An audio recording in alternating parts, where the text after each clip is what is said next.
Con Pietro Agostini a commentare la tua importante prestazione, la tua doppietta. Tra l'altro avevi segnato anche l'andata. Cosa facciamo? Chiediamo alla federazione di giocare ogni sabato col Valdagno?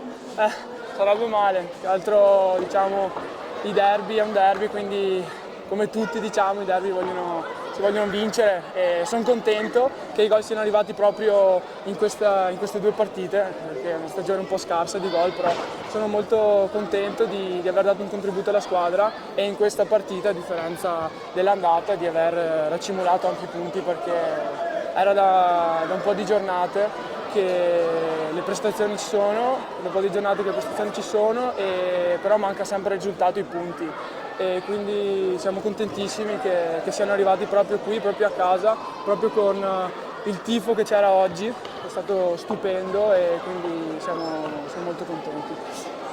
In ottica play-out sono sicuramente 3 punti importanti perché vi consentono di distaccare Giovinazzo, ristabilire i 4 punti di vantaggio che avevate dopo aver impattato in Puglia sabato scorso. Che partita è stata sabato scorso, Pietro? Sabato scorso è stato uno scontro diretto, quindi sono tutte partite a sé e vanno giocate fino all'ultimo. Sapevamo che appunto laggiù in Puglia fosse difficilissimo, in casa loro hanno un palazzetto molto importante e quindi siamo un po' rammaricati per non aver portato a casa i 3 punti, eravamo andati giù per vincere alla fine, però comunque non buttiamo via il punto e con i 3 punti di questa sera non respiriamo, perché comunque basta una partita e torniamo sotto, però fanno morale. Vi dovrete giocare la salvezza sicuramente ai play-out, arrivarci con intanto avere raggiunto quota 16 vi consentirebbe di averne 8 all'inizio del barrage finale. Il Monza ha perso, è a 4 punti da voi,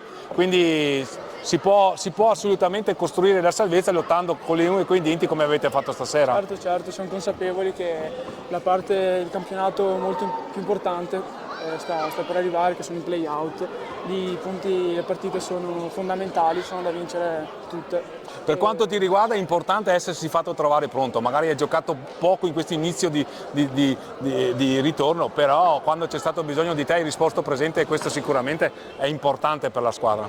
Certamente, sono molto contento, sai che io faccio di tutto per dare una mano alla squadra, mi pesava un po' non riuscire a dare il mio contributo, però devo ringraziare anche Roberto, perché ammetto che è difficile, però diciamo, mi dà quello stimolo in più per migliorarmi e spero che la prestazione di oggi l'abbia reso orgoglioso in qualche modo e comunque di avere sempre più punti. Beh, l'abbiamo visto congratularsi in modo particolare con te sia in panchina che a fine gara, siamo sicuri che va particolarmente apprezzato. Buona settimana di lavoro, perché Follonica vi aspetta, anche se non giocate sabato, perché giocherete in infrasettimanali. Sì, mercoledì. Va bene, grazie Pietro.